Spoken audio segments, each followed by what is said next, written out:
This is now the company that is providing its intelligence to the world's largest army. We have a brain upload, the neurons and the patterns into a simulation. This is just a matrix in action. And this means 90% of the work will either be redundant or completely changed. Jack Dorsey then says, I understand that in 2 years' time, AI can replace most of the people here. This is now the company that is providing its intelligence to the world's largest army. The whole trust thing in OpenAI, in Sam Altman, has plummeted. We have a serious potential here for World War III. This affects everybody. We're literally living in a science fiction movie. Claude basically said no to mass domestic surveillance and no to fully autonomous weapons. It feels like you're Tony Stark, literally in Stark Tower, and you're building your Iron Man. Bullshit is different from lying. A liar knows the truth, and that is what's paralyzing people right now. And that's why it drives them to then just deny it. From film to robots, ethics to code. Hello everybody and welcome to a new episode of Singularity Surface. Episode number 5 already in 2026. My name is Patrick Miller and I'm joined together with Aragorn. How you doing, buddy? Yeah, I'm doing amazing. I'm doing amazing. The spring has kicked in, so the weather is outside. I can smell it in the air, and well, there's a lot of other stuff that gets me super excited, but we'll get to that in a second. Absolutely. Before we dive in what's coming, what it means and what to do, I heard the news that you have a new girlfriend. I have a new girlfriend. What about that? Claudine, yes. Tell me more. I'm sure everybody would like to know more about your girlfriend, Aragorn. Well, Claudine, we started the podcast. Maybe you want to say hi to the audience. She's not the fastest. She always thinks very carefully about everything I ask her. So we'll see if she's gonna say something. I don't even know if she knows that I call her Claudine. But yeah, I've kind of feels like I'm behind of the curve, because I've only kicked this off very recently, like working with Claude Code a lot. I mean, I knew it was there. We're talking about AI all the time. We know what's going on. And I use AI a lot. But I'm not a coder, right? So in previous episodes, I like this world opened up for you when you started using mostly Lovable, in your case, to build apps. And of course, that's cool. And I was doing that. I was building dashboards for clients and stuff. But I was doing most of that through, for example, Perplexity. And it wasn't the ideal way. And the reason for that was I really wanted to work with Claude Code, but it was kind of this little road bump to go over, right? Because I'm not a coder. So it was kind of intimidating to me to get into it. It's a little bit of a steep learning curve if you're not familiar with terminal or familiar with coding. Exactly. But then in the recent episode, we covered Dave Kipping, right? The theoretical physicist who said, wow, we've all basically handed over our lives to AI in theoretical physics and in mathematics because it's just mind-blowingly good. And this really drove home for me that rather than just talking the talk, I really need to be walking the walk. I really need to be on the front lines. And then, of course, there was the release of the hype that was Claudebot, the rise of the lobsters, as they refer to, because of the book Accelerando, where lobsters were uploaded, the lobster consciousness was uploaded into cyberspace and became artificial intelligence. And so now this is why it's called OpenClaw. And man, I really wanted to get into this, but I didn't want to go straight for OpenClaw because, there's a lot of risk that go with that. I mean, yes, it has amazing capabilities, but you're also opening it up to a whole lot of problems. And we have plenty of people in our group, in our community, and even a good friend of mine, Maarten, who I referenced last time, who is working on that. And he has several OpenClaw servers running in the cloud. Martijn has several OpenClaw servers running in the cloud. So I didn't feel the need to necessarily go there and take that risk myself right away. But I did really feel that I really had to get into the agentic stuff myself, deep. So I went on a trip to Spain for 3 days, Alicante, and I went really deep into Claude Code. And I set everything up. And honestly, it wasn't nearly as hard as I maybe thought it would be. Because the thing is, it is an AI, right? So even in the setup phase where it doesn't do everything for you, all you really need to do is ask it, how do I do this? Just give me the instructions to get everything set up. And so in just a matter of 2 days, I set up all the MCPs, which are the protocols that allow the AI to actually act like an agent, interact with different other softwares or platforms. For example, my Google Drive. So for example, in this standard Claude co-work, you can only connect one Google Mail account and one Google Drive. But once you get into Claude Code can do anything. So I just said, Claude Code, listen, I want you to have access to all of my Google Drives so that I can get all of the articles I've ever written, everything I've ever done out of all of my drives and start structurizing it and organizing it, because I'm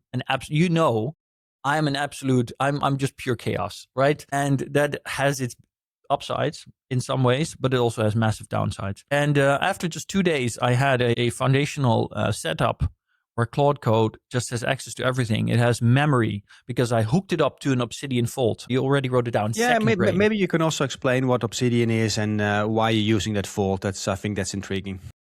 Yeah, so the whole thing with AI agents up until this point was that they had very limited memory capabilities. When I say AI agents, I mean AI, right? When we first got ChatGPT, every conversation you have with it is brand new. It doesn't know who you are. It doesn't remember that, you worked with it the day before.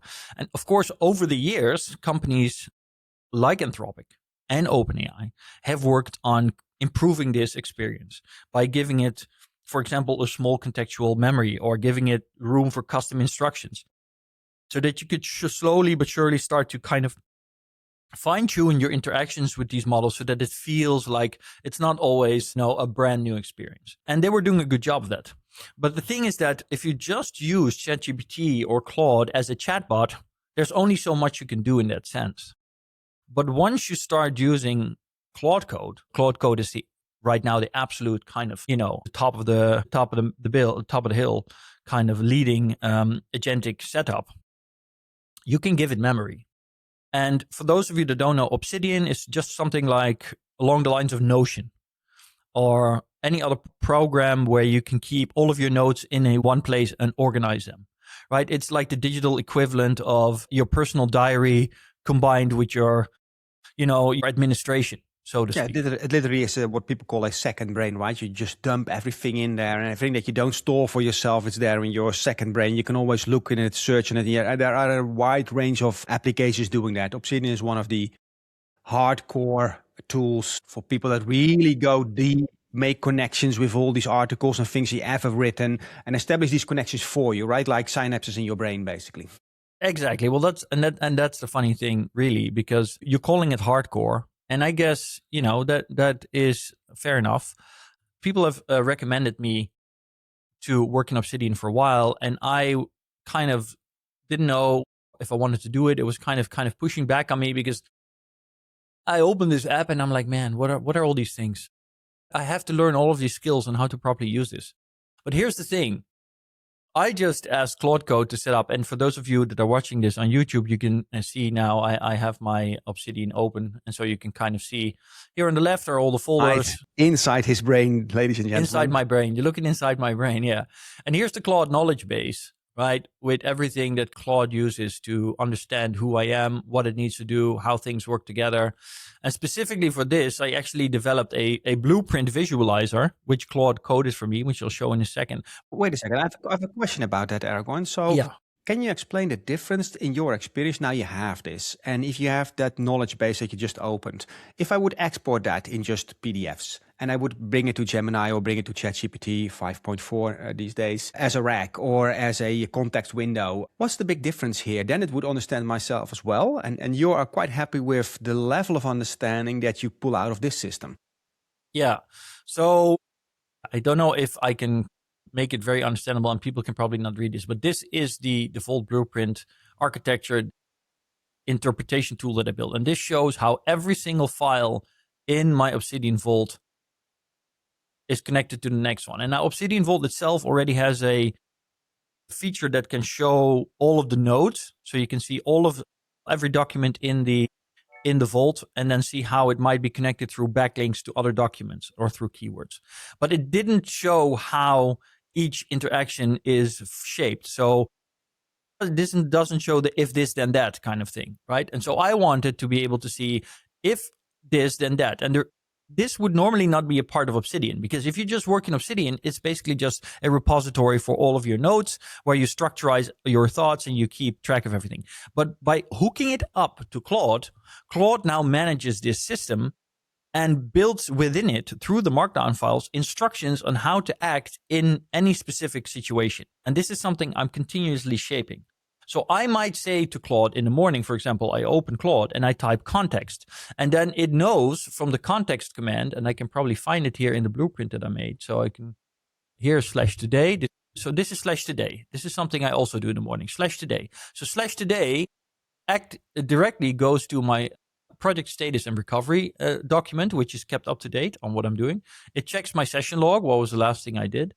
It goes to my transfer document to see if there's anything from my laptop that needs to be taken into account. It looks in my brain farts document, which is the document where I literally just dump everything that comes into my brain that I think I want to do something with it. Then it reads that document, and then it automatically understands, okay, this is his brain farts, and I will restructure that, add it to the correct to-do list. I will set up the correct tasks, all of that.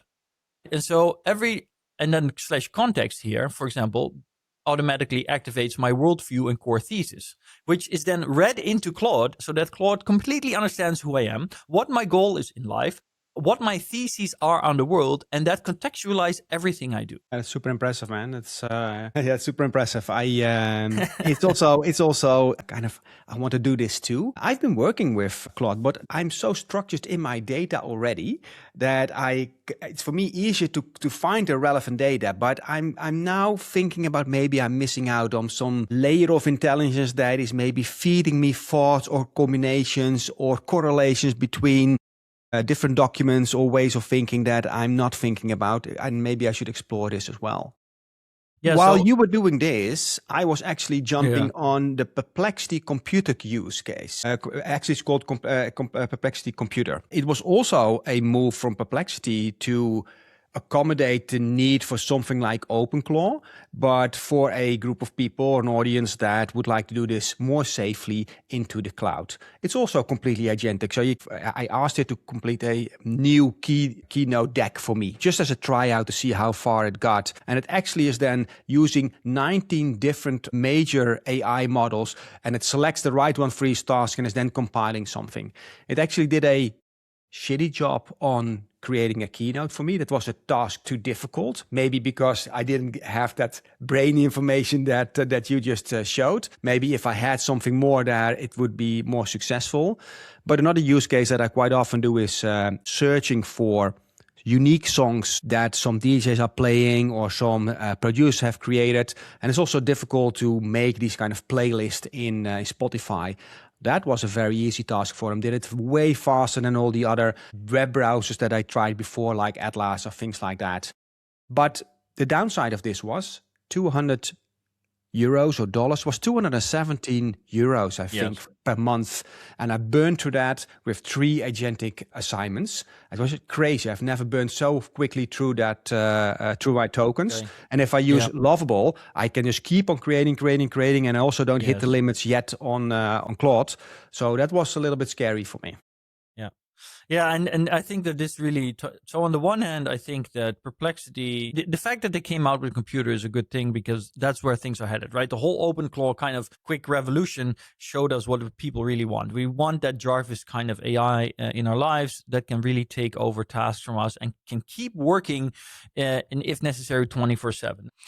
Perplexity did quickly move on this with their Perplexity computer, and I think that that's a good thing. But the problem is still that it's running in the cloud, which is simply means that there are limitations to how much it can do for you. And secondly, it's so expensive and it's limited because you can't build that infrastructure itself. You can build stuff with Perplexity Computer. You can give it a very complex task, but it doesn't allow itself to build upon itself. And this is the thing with my Claude Code. I'm building an infrastructure that makes Claude Code more powerful and more effective all the time for whatever need I feel. I just write the software. I mean, I also wrote a little software widget for Windows that tracks my Claude Code usage and my system metrics, right? So, and I just wrote that in a couple seconds. And I'm also working, is the model from Perplexity future-proof in a sense that if you look last week when we discussed the multi-agent approach of Grok 4.2, there are already different models are using the same models but with a different configuration. Maybe Claude or Grok can do a similar kind of thing that Perplexity over time if the models becoming more intelligent. I don't know if that model is really future-proof that Perplexity has there, but well, time will tell. I think that it is a great question. And honestly, I'm also starting to doubt whether it really will be, because you know what it is? Your benefit of using Perplexity Computer is that it calls different agents, right? So it's using multiple agents and it gets the right agent for the right job. And that is very enticing. But honestly, I asked Claude Code, can we start tying in Google Gemini for deep research, as 3.1 is right now the best for deep research? And the answer is probably yes.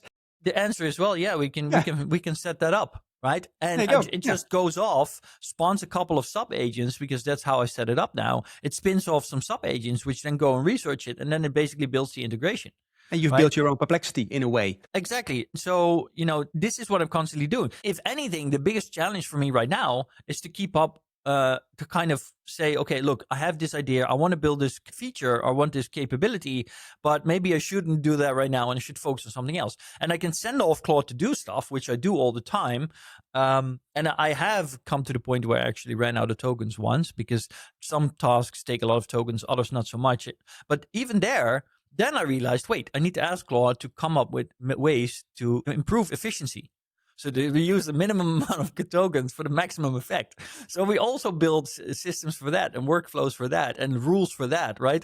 So it's just like, it feels like you're Tony Stark, literally in Stark Tower, and you're building your Iron Man suit. That's literally how it feels right now for me. So yeah, to come back to the initial thing, I highly doubt that Perplexity has a long-term future at this point, if I would have to judge. I think it's going to be very hard because the bar is coming down, right? The entry bar, which I described at the start, which you also experienced, like, okay, we need to get into this, but maybe, it's a little scary, but that bar is coming down very rapidly, right? And if you see the benefits that people around you get from doing this kind of stuff, that drives the pressure to get in on this, right?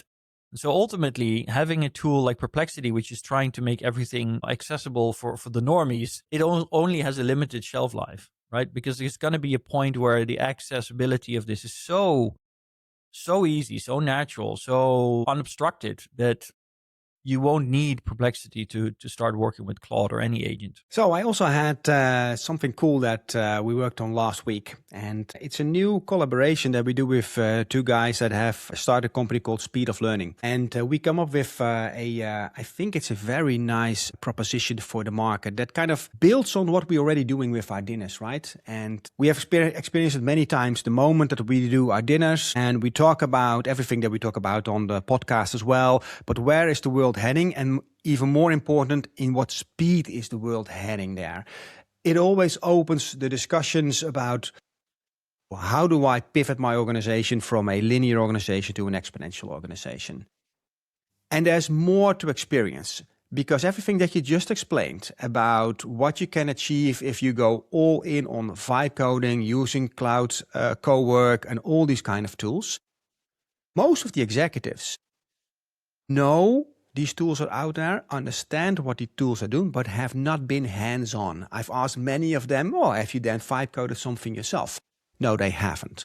So basically what we now come up with is a full course of a day aimed specifically at leaders, at executives, to hear the keynote, to think about what does that mean for my organization, where do I need to pivot, and then hands-on, feel how it is, have a personal assistant that can solve things for you to get you to speed up your day, to also understand how your organization might look in the future or how you will reorganize that. And we have laid the groundworks in the past week. This is definitely something that we're bringing to market very soon. And I'm pretty engaged and positive and excited about this proposition. I cannot wait to get started with it, actually. I'm super excited, and I think I'm going to do something maybe slightly unexpected for you, but of course we had our session last week building this amazing joint venture, if I can call it that, between ourselves and Jelmer Wilbert. And I'm super excited, of course, and I've been working with all of you as well to kind of shape this. You know that in the past, I've always said that I don't really have a big interest in becoming a trainer again, because I just love being the nutty professor and speaker. But my super recent extreme excitement about working with Claude Code has changed my mind on that, depending on the need and where things are going. We have some potential first really big clients lined up already, which is super exciting. But I can see a scenario in which I definitely would enjoy being one of the facilitators, depending on the topic and the way.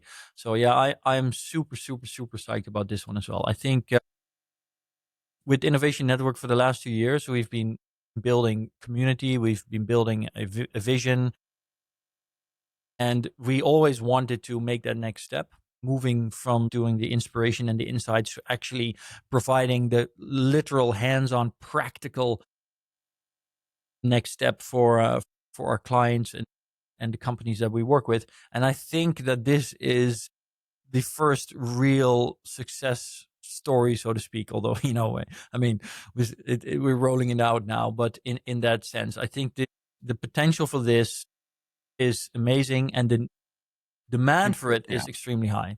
Demand is, and the importance as well. Can you scroll a little bit up to the agenda? You had just a moment there, the 4 basically things that we do.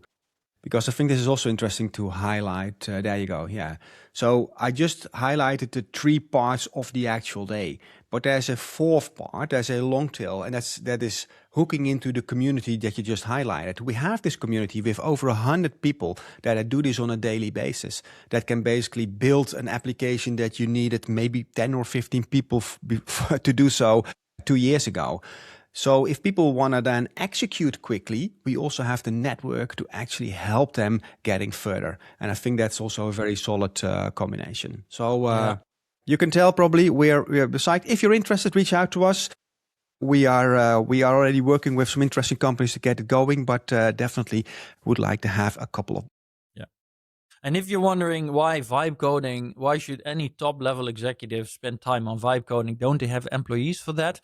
Then you need to watch our last episode where we cover how, the world is changing, and the CEO of the future is not the CEO of a human only company. The CEO of the future is going to be managing tens of thousands, if not hundreds of thousands or millions of AI agents alongside a minority human workforce. And if you want to be prepared for that, then you need to understand how that works. And that's where this masterclass comes in. Hello, everybody. You probably don't know this, but the Singularity Servers podcast is not just Patrick Willer and myself. In fact, we have behind us the whole Innovation Network, which is a massive community of artificial intelligence enthusiasts, experts, investors, entrepreneurs, executives that we've built over the last 2 years. And we use this resource of brain power to find for you everything that's going on in the AI space and to distill what really matters for your business, for your personal life, and for the future of humanity in the next decade on our way to the singularity. Now, if you think this is interesting, then we would highly appreciate it if you go and sign up for our newsletter on Substack. You can find us at innovationnetwork.substack.com. You probably also heard us speak about our newest initiative, which is Exponential Executives, which we're doing in collaboration with the boys from Speed of Learning. If you want to learn more about this special program made specifically for executives and entrepreneurs that want to understand what the company, the business of the future looks like when you're building a workforce that's not just humans, but exponentially agents, then this is actually also for you. And you should go check it out at exponential-executives.com. That's exponential-executives.com. That's it for now. Back to the show. Well said, Aragorn. So it's going to be a bit of a weird pivot, but let's move in a couple of topics that we prepared. And February 28th, there was a massive joint airstrike with the crazy name Operation Epic Fury from the US on Iran. We are not covering a political podcast, but this kind of things has so much impact on what's happening in the world, energy, the impact on AI, innovation. We're all being touched by this. We see this already when you're getting gas. Gas prices have spiked immediately here. And I was wondering, what's your take on, let's say, maybe the longer impact of this if this goes on, right? It either closes quickly within a couple of weeks or it doesn't. And then we're in maybe for a more shitty period than we are anticipating for. like you said, we covered this, really considered whether we should include this in the podcast or not, because we don't want to have a podcast that's about geopolitics. But at the same time, both of us really recognize that this is something that the consequences are very far-reaching. What's happening in the Middle East right now in the war with Iran has put significant pressure on the petrodollar, right? For example, if you talk to Professor Jiang Zhuyin, a Canadian Chinese educator from the YouTube channel Predictive History, and he's gained a lot of attention lately because he predicted Trump would win the last elections. And he also predicted over a year ago that Trump would go to war with Iran. And he has predicted, for example, and this, I'm not saying that this is truth, right? I'm saying that it is one of the potential ways to look at this and one of the potential outcomes. He says this war is going to last and the US is going to lose because Iran is basically a massive mountain range, which means it's an impenetrable fortress. And it's been preparing for this war for years. And there is a massive mismatch in terms of cost and impact. Because for example, just to give a simple idea, every missile launched by the US and its allies to defend cost $1 million, whereas every drone or rocket launched from Iran is $50,000, right? That is orders of magnitude price difference. And so it is a war of attrition. And Iran is now attacking all the Gulf states. And these Gulf states are fundamental to the petrodollar, right? That's why the Strait of Hormuz is now effectively locked off. I saw a video yesterday that in Koh Phangan in Thailand, there's no more petrol, right? And this is a whole economy island running on scooters, right? They don't have any petrol. So already we're seeing parts of the world. And of course, you might say, well, who cares about Koh Phangan? It's a holiday destination, fair. But it's a clear signal that things are coming grinding to a standstill.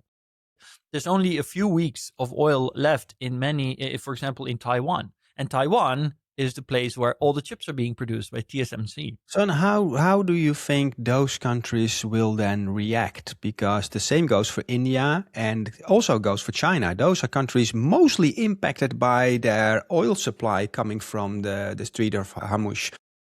Yeah. Will they be drawn into the conflict, maybe not military, but in negotiation way, to put more pressure on what's happening there?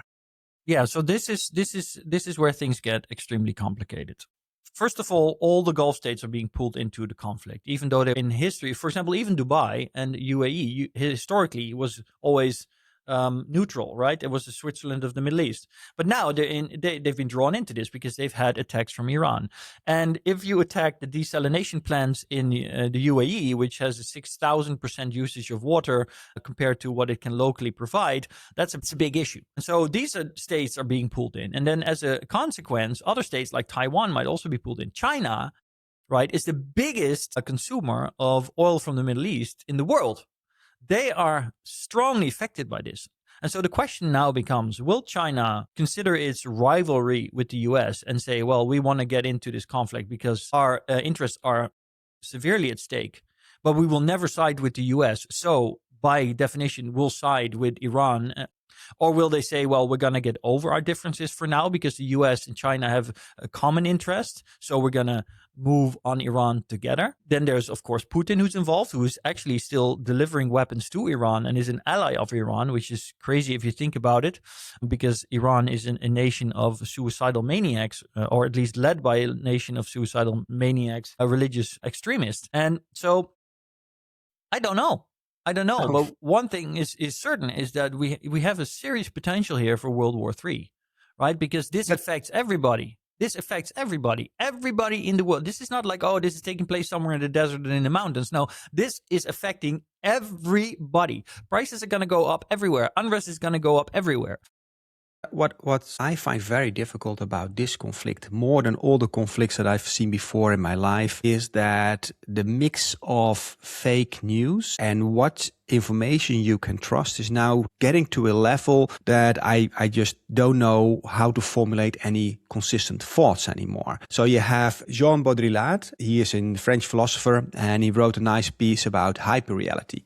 Funny enough, that was about hyperreality in the Iraq war, where he said, well, basically everybody's making an opinion about something, but basically you're just viewing this whole entire conflict through a very tiny, small window of which you basically cannot formulate any thought. That was in the 90s. Now we're getting, I've looked this up, there is the amount of fake videos are over 100 million in views. Even old videos from other wars that being labeled that they are bombardments in Iran. All these analysts that come up with the amount of, you just picked one, right? The amount of drones that are being fired off. How many drones does Iran have? What level of AI does Iran really have? It's difficult to make up your mind and then formulate an opinion. Kudos for all the political podcasts that do know how to make sense of that. It's difficult. No, yeah, absolutely. Yeah, I couldn't have put that any better. The thing that we need to take into account is that this can have far-reaching consequences. I mean, the total investment from the Gulf states in AI is around 10% of the total AI investment. So it's 70 billion of the total 700 billion in big tech capex alone. So the question is, how big will that influence be? If the petrodollar collapses, that could have effects on the US economy, which could also lead, of course, to a slowdown of AI in the US. But then again, the US is actually the world's largest oil producer now. So things have changed and maybe they're more self-sufficient. Obviously, Trump was already on a course of self-sufficiency.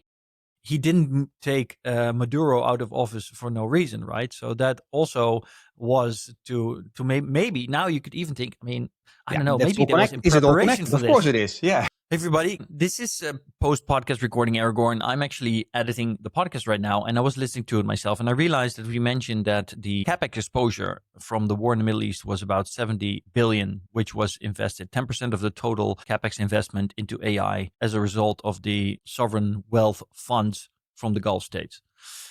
However, I did a much deeper analysis over the last few days for several articles that I wrote, and the actual truth is that the exposure is much larger. The total exposure of potential of pledged investments over the next few years is over 300 billion, which means that the impact of the Gulf states potentially retracting their investments in AI is far more significant than I even realized during the recording of this podcast. And I just wanted to point that out. I will be writing a very extensive article on this, which will be released on Substack this week. And I've already wrote an article for the Dutch website BusinessWise, where you can read it if you're Dutch, or you can use a translator, of course, where I go in depth on some of the deeper problems caused by the Iran war for example, chip production and memory production capabilities in Taiwan and South Korea. That's it. Back to the show. Right. So there's a lot of things to consider. But this will have an impact. That is the thing to realize. And the question is, how will that impact? And there's literally no level on which this doesn't influence. And maybe that can lead us on to the next topics as well, because, the relation between AI and warfare.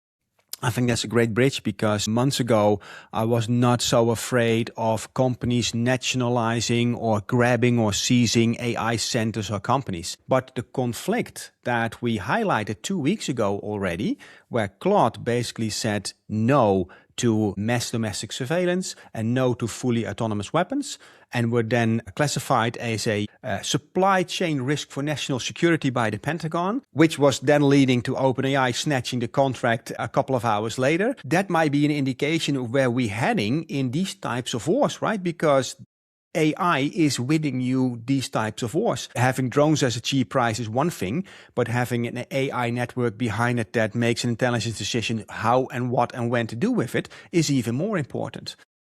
Yeah, and man, there's such I think the word is dichotomy for this. Yeah. War is traditionally, historically, the greatest driver of technological progress. Right, the Cold War, for example, the Second World War, of course, brought us atomic weapons, but also brought us significant advances in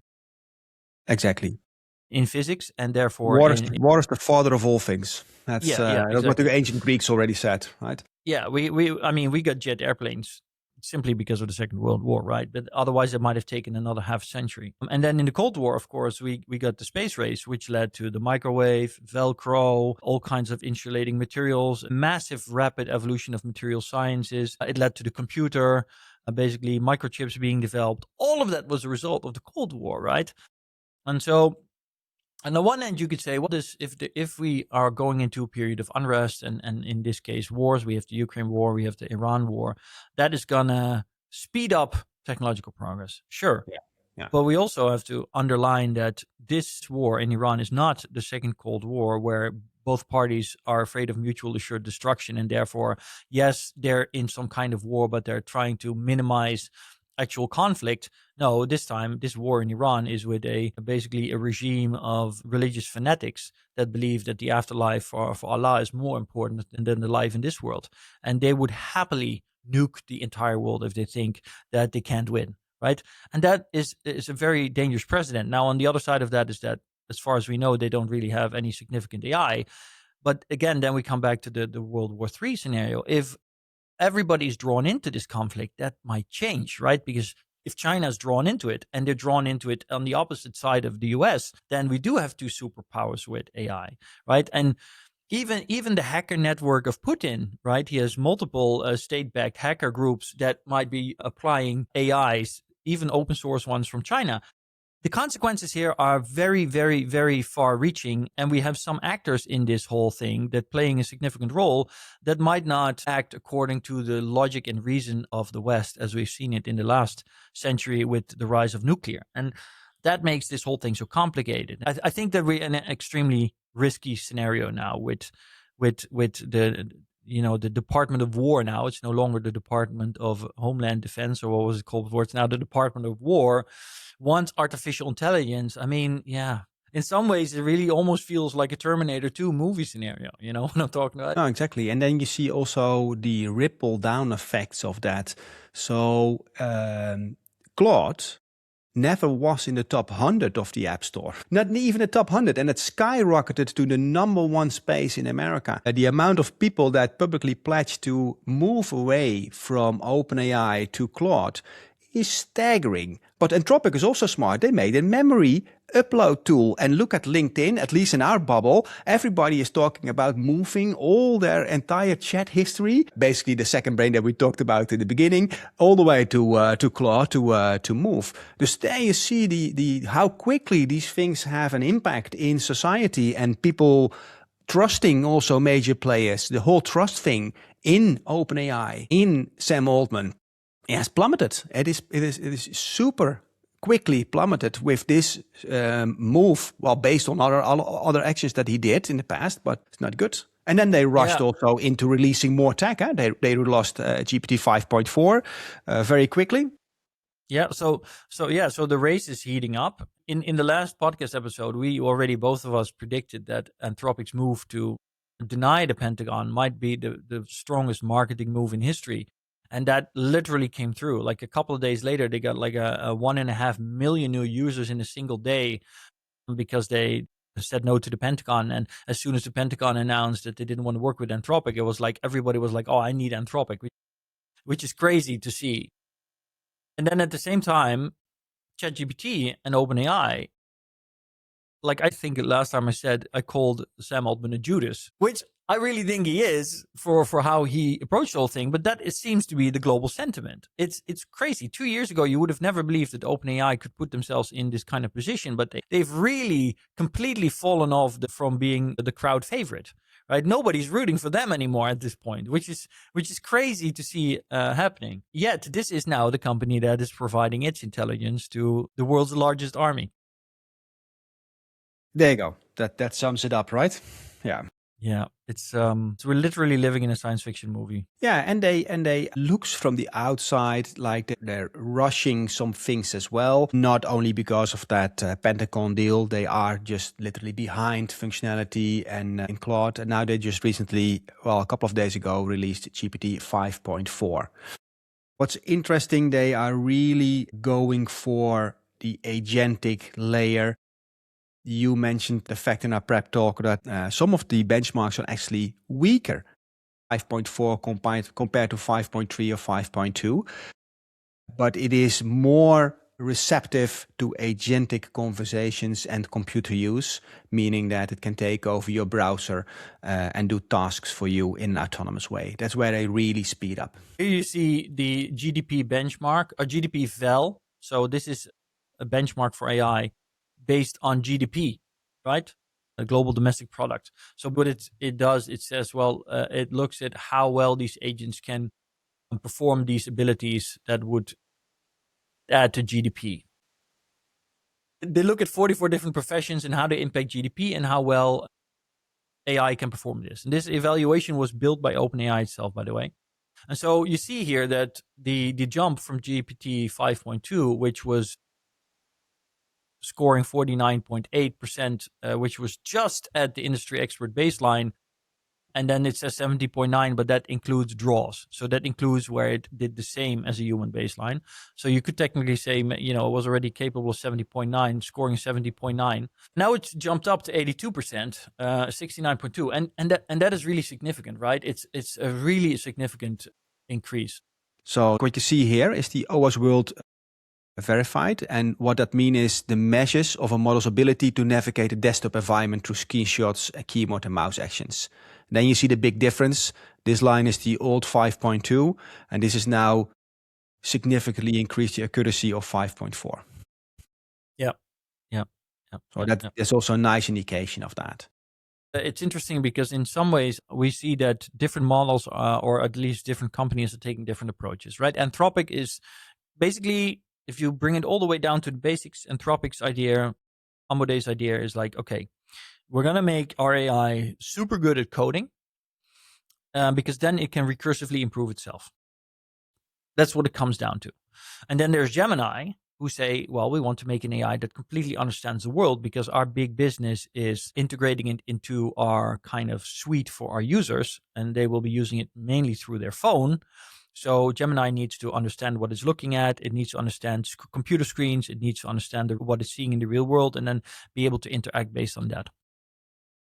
And then there's OpenAI, which are basically saying, well, we just want GPT-5 to be the generalist go-to solution for all knowledge work so that it can replace all knowledge workers. That's what they're focusing on. Yeah, and while you're saying something that kind of jumps to mind as well, I feel this is also, they have been focused a lot on the consumers.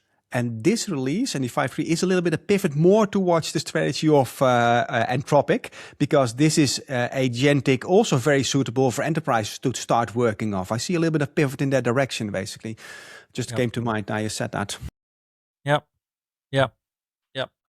What's interesting is that they were really strong about, so we now have 1 million token context window. Well, Gemini had that already. Grok Hayes had 2 million context window, so that was not too impressive, but maybe I'm missing something there. No, yeah. I think this is just a marketing thing. To be honest, context window is relevant, but up until this point, we've also seen that an increasing context window doesn't always necessarily translate to a significant increase in quality. Having a bigger context window is very nice, and we want that, and it definitely has the potential for a great upside. But the problem is that what we've seen so far is that when the context window was upgraded, the ability of the models to still coherently integrate all of the knowledge within the context window correctly without, losing sight of things was actually diminishing and leading to a degradation of its potential, depending on how much of the context window was used of its output. So I think that that's what they're struggling with. And I think that was the reason that OpenAI for a very long time kind of pushed back on increasing the context window. So, but the impact of all the agents is now dribbling through in society. If we look at the labor market, it's something that we have been preaching for quite some time. This is coming, so we are not so surprised by it. But if you look to the general sense or atmosphere in all the news articles that I read, people are really getting the message on what is happening here. So let me just name a couple of few that I just noted in the past weeks. Of course, there was this notification from Blocks where Jack Dorsey laid off 4,000 people, almost half of the company. But Heineken here in the Netherlands is largely restructuring, 600 people. ABN AMRO, one of the bigger banks, 25% of the company is let go. Even ASML, with stellar numbers, is doing org simplification. And we all know what that means, right? If anybody understands what you can do with AI, it will be ASML. Same goes for Allianz. Capgemini literally said 2,400 jobs on AI and cost restructuring. This is all happening. And then there's a report. There's a very interesting report again from Anthropic, who have created a report. You have it on the screen already, where they match basically where we always been talking about certain roles, certain areas where people will be replaced by AI first, and then what is actually at this moment being measured. And that graphs give a completely different view. That doesn't really give a big panic yet, but people are, of course, seeing what's coming, understanding the pace of change, and that's definitely definitely valid to have a little bit of a panic for what's coming. Yeah, I think for those that say, well, look, the impact of AI is really not as great as everybody has said, and all these techno solutionists saying that all jobs are going to be replaced, are fear mongers because AI can't replace us, and that's why we're not seeing the massive impact yet. I think what they're really underestimating is that there's kind of the human meat layer, as I would call it. The human meat layer is slowing things down. Because there may be hundreds of millions of people. There was recently this graph going around about how many people are actually using AI. Even Steve and Bartlett posted about it. But as Jarno Duursma in the Netherlands pointed out, it's kind of misleading because it kind of leaves out the fact that, kids under a certain age wouldn't be using AI. Elderly people wouldn't be using AI. So this whole graph, this whole informational chart was very misleading. The amount of people that are actually already using AI. But the fact remains that even people that use AI might not use it to its full capabilities. And then there's the fact that because people are not capable of using it responsibly yet, companies are not comfortable allowing their employees to use it for their work, which leads to underreporting and all kinds of things. So all of this takes place. And you need to keep in mind that that meat layer is also where things are slowing down a little bit. But as we've discussed in previous episodes, there are tipping points, right? And tipping points are in every single aspect of life. There's a tipping point. And once we reach that tipping point of, say, 20 to 30%, depending of people that are applying agentic AI in their work, then suddenly what you'll see is everything rolls over. And in an extremely short amount of time, everybody will be using it. The dashboard is in your downloads folder. It's got all 6 companies with their layoff numbers, the Anthropic research findings, the tension between AI capability and actual adoption, and the big question of whether this is hype-driven or real transformation. Same dark style as the M&A dashboard. That's Claudine. Open it up and take a look. This is Claudine. This is Claudine. So yeah. Welcome, Claudine. Thanks for joining the call 1 hour later. Yeah, I forgot to turn the voice off. I asked her to quickly make a labor market overview for us to look based on the data that you just showed, so that I can put that in the podcast edit as a visualization for people to look at later. And she just finished that, and then she reports back. When we've reached that tipping point, and when we pass that tipping point, suddenly this red dot in the middle on this left one here, right, will expand rapidly to cover the whole field. And that's when you suddenly see companies really, really starting to respond to this. And this is also when panic will hit the job market, which will probably be somewhere in the next 18 months. It's interesting because last week I was speaking for the Young M&A Forum and Community in Amsterdam.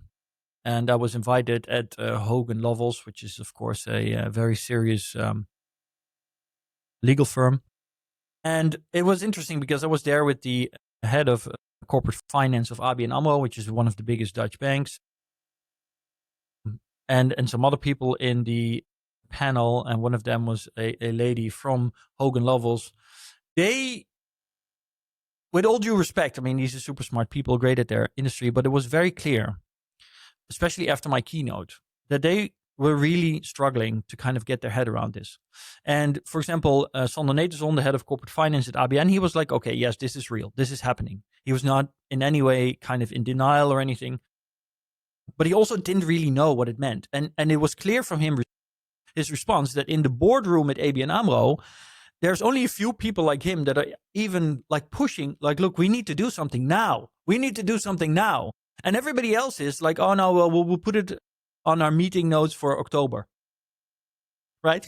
And then the people from Hogan Lovells, etc. as well, they were also kind of, on the one hand, they have their own AI project. They're very kind of innovative that way. They have Craig that they work on, and they're definitely not in denial of AI. But the realization after my keynote of, look, this is what's going to happen. And this means that 90% of the work that you people do in here will either be completely redundant or completely changed and will no longer be done the way it has been done for years. You could see them struggling with that, right? And the young M&A, the lawyers and the financial analysts and everybody in the audience was like, after my keynote, they were like, but what are we going to do? What are we going to do? What are we going to do? Literally. And this is the thing, that it's not just that they don't want to accept it. It's that if they even consider in their mind that this is true, they simply have no idea what to do. That is what's paralyzing people right now. And that's why it drives them to then just deny it. Because that is, even cognitively, it's easier to say, well, this can't possibly happen, right? Than it is to accept it and then have to start thinking about, what does that mean? Yeah, that's very well said. There's also something that I wanted to highlight about Block, because the way that Jack Dorsey is responding, and people, of course, are also negative online. But what I like about it, that he is seeing the trend, is acting on the trend. Because that graph that you just showed with the red, and the story that you tell with it, that red will be bigger in 2 years. And Jack Dorsey then says, well, I see that trend. I understand that in 2 years' times, AI can replace most of the people here, and I'm not going to do layoff after layoff after layoff. I'm sharpen my business strategy around this trend and be ready for it. And then the second thing that I would like to highlight, this is something that governments need to do. A big shout out to the 2 guys from Speed of Learning that we just worked with on the Exponential Executives proposal. These guys have another offering, a specific offering to help organizations, if they have to lay off people, to make those people aware of what's coming and understand exactly the point that you just mentioned. So what do I do now? If you are being laid off, you have to find something new in this landscape, and more companies are laying off. So where do you go to? Well, you have to, for instance, maybe you have to think about being an entrepreneur or doing something else, or learn vibe coding, at least understand AI. All these kind of things are tucked into a training from the guys from Speed of Learning, which is, I think, also a very strong proposition. Yeah, it's funny because every episode we have this moment where you're saying something and I'm like, yeah, this is literally Kai Fu Lee's book. Yeah. That's a good book. This is the chapter, The Job Savior, right? And in the book, it takes place in 2040, and it's, a little bit further along the road. But literally, I think that what you just described is the initial starts of the job savior. Like the ways we are going to deal with the completely restructuring of the job market, trying to reskill people, trying to replace people in different places, find new jobs for them. All of this comes into play now. And all of this is not going to be in 2040. It's going to be in 2030. That's when this is going to be peaking. So what do you have there? This is the dashboard that I built. So literally, I took the notes from our podcast episode. I fed it to Claude Code while you were discussing them. When you said to the audience, oh yeah, Heineken is losing 6,000 people, ABN AMRO's 25%. That's when I gave it to Claude. And then you heard her answer, which everybody heard. And this is what she built in that time, right?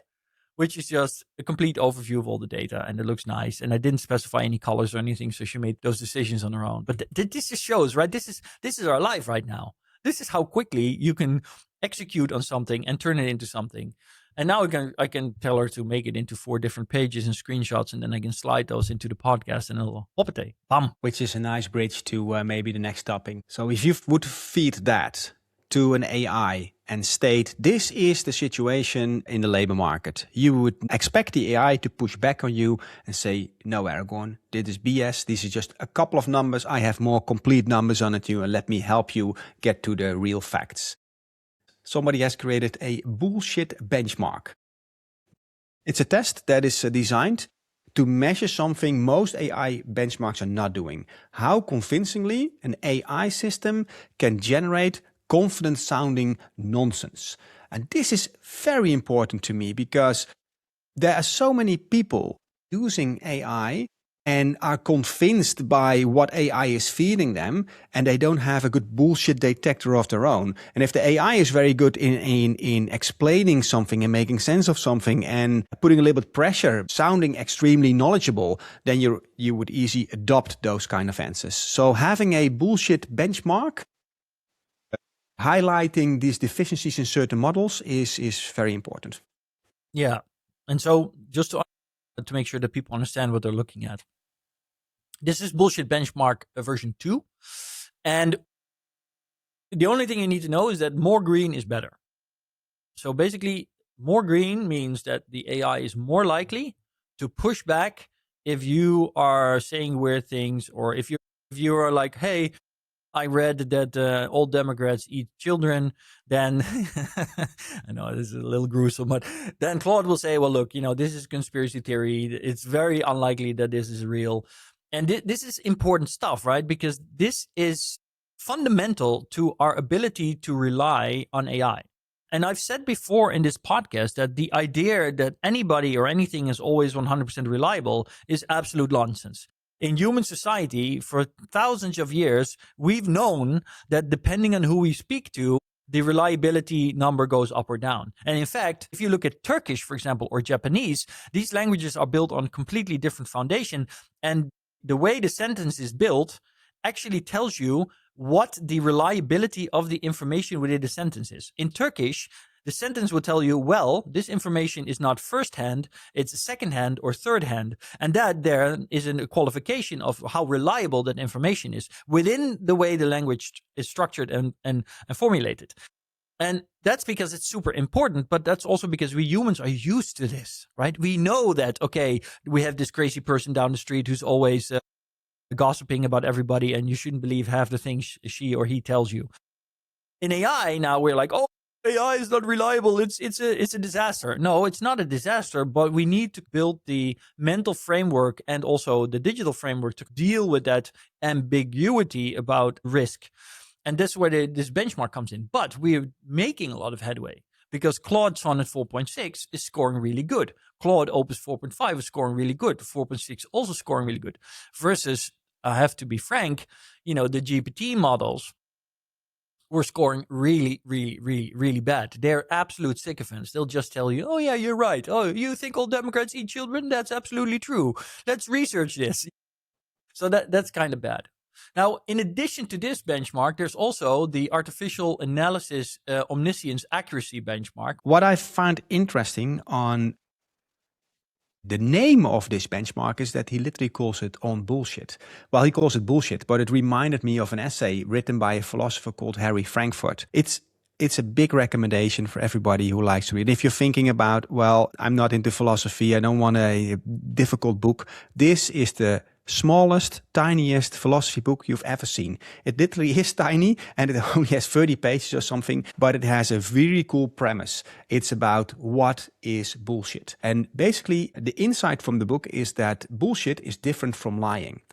A liar knows the truth and tries to hide it. But a bullshitter doesn't care whether something is true or false at all. This is just to sound convincing, to achieve some effect to the audience. It is speech produced without a concern for whether it's true or false. And that makes it more dangerous than a liar. And that's also what we see around us. And I really like to tag along what you just said, that through time and human evolution, we understand who to trust, whether they are lying or bullshitting in different languages. And this bullshit indicator gives a sense of how far can you trust an AI, so you can treat it. This is a benchmark comparing AI models on two things. The top chart shows accuracy, basically how much the AI actually knows. But I've turned it off now. The last thing that I wanted to say is that if you work in a company and you have a very important strategic question and you ask it to an intern, you might validate their answer, but you always kind of consider, well, I just talked to an intern. Maybe that person doesn't know exactly what's going on with the strategy here. So that type of sensing whether you think something is right or not, is accurate or not, has a good explanation. That is where this bullshit benchmark is very important. That is what I wanted to add. 100%. Let's move to the whole Warner Bros. And Netflix deal of Warner Bros. Has been acquired by Paramount. It was a big deal that Netflix was going after as well. And right after that, they announced a smaller deal where they bought a company called Interpositive, which is a company from Ben Affleck. And then some things clicked for me. This might be a very intelligent move. And I've been talking about this pod quite some time, that teams are getting smaller. You have to be prepared for using AI. And rather than spending 100+ million, I know how big this deal was. It was a very big deal into more a traditional acquisition, or do you move to a more agile approach, ready for the new world, which they seem to be going for? Pretty interesting. What do you take away from that? Yeah, I haven't really been following this closely, I have to admit. I was following it right up to the point where I thought Netflix was going to acquire Warner Brothers. And I thought that was good because it would mean a consolidation of a lot of streaming content and intellectual property. But yeah, you're right. So Netflix backed out, and Paramount Skydance eventually won the deal at 110 billion. 2 billion was actually the offer that Netflix had first put forward. And so that's quite a significant uptake. Yeah, 110 billion. It's a massive deal. And I think that your analysis is a very interesting one. And Ben Affleck has, of course, been one of the handful of actors that have been going out and giving at least a somewhat educated analysis, insights, statements on the future of Hollywood movies, visual content, and AI. I haven't always agreed with him on everything, but I do think that he's one of the more level-headed people out there as an actor that is at least making a serious effort to understand where things is going. Exactly. So I think you might be totally right on your analysis. Yeah, that's one point. And the other point, you dropped the word IP. Is that IP from Harry Potter and those franchises worth that much money in the world of AI, where everybody can create anything, especially in terms of video and just replicating these characters in a different way? Maybe that is biting off a little bit more than they can chew. Well, this ties back to our previous conversations on copyright and patenting, right? Because Yeah. I think what's going to happen, and this also ties back to the start of our conversation on agentic AI and how people use it. China's strategy in AI is open source, provide open source models. And these open source models are basically doing the same to the AI world as Linux did to the software world. It's very likely that what we'll see is that all of these open source models, which mainly come out of China, will start to become the foundation of the new AI infrastructure versus the closed source just being some kind of consumer product for some people. That means that the same thing is going to happen for AI video making, all of that. That means that we'll see two things happening. We'll see a massive deluge, a tsunami of fan-generated content through AI models that are not guardrailed against that, which are the Chinese models as open source. And companies and countries will initially try to kind of push back on this. But what you'll see is exactly, again, a scene from the book Accelerando, in which the companies, there's this fight, this legal war, but the companies that are basically breaking the law by using these AI models, they are created and disappeared so fast that they're gone before legal action can actually be taken. Because that's the world of agentic AI. And so this is going to happen. So that will mean that there will be a massive wave of content that is technically infringing on all kinds of copyright, but it will just pour across the world to the point where it will completely destroy any and all attempts at kind of stopping that. And then that would mean that the value of these IPs will basically collapse. So yes. So I think this is really a smart thing that Netflix is doing, and more future ready. What I also discovered, and it's interesting to mention here, like Affleck's thinking, I understand from researching this topic that he was also behind something called artist equity. And he basically pushed for a creator-aligned compensation model for the movie The Rip that was just recently released on Netflix. Not such a good movie, to my opinion, but that is not relevant for the conversation. He was making a plea for bonus participation for the entire crew. From the people equally getting some kind of bonus if they hit some kind of target, which was the first time that Netflix agreed to do something like that. That is also thinking about a payment structure for creators that is more suitable for creating things with a small team with AI. So again, new ways of thinking that are probably more future-proof than doing a big takeover like Paramount did. Yeah. And I think this is big because I don't know if you know, but Taylor Swift on her last world tour, she made billions, I think, or she made $1 billion, probably. or at least she made a lot of money. But what she did, which really was massive online for those following it, is that when she finished her tour, she cut everybody that worked for her everybody that worked for her through the entire world tour, she cut them in on the profits. And so some people that worked with her that had a normal job and they already got their normal salaries and everything, they got a bonus check of like 100K, right? Life-changing amounts of money for these people. And I think that was really cool. I'm not a massive Taylor Swift fan, but I think that was something that's really cool. And this is, again, now Ben Affleck is doing something along those same lines. And this is good because these are signals that that we're moving into a world where these kind of mindsets of more fairly sharing benefits and profits that can be enabled through AI are already taking root. And this makes me optimistic that we can pivot away from more dystopic outcomes to more positive outcomes in this kind of future AI-driven productivity economy. Exactly. I like that. Hey, I would like to do one final knockout topic, because this is something that is just mind-blowing in a way. There's a company called Eon Systems, and they have published Fruitfly Connectome, which is basically all the brain receptors configuration that have been mapped already in 2024. But what they did, they uploaded it to a simulation tool where you can actually see a 3D simulation of the actual fly. And that fly is behaving like a normal fly is doing, as you can see here on the screen.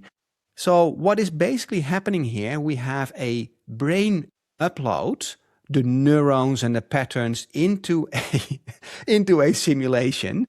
And well, yeah, I would have never guessed that we would have have done this actually, right? This is just a matrix in action. A fly has, this has 139,000 neurons and 50 million synaptics.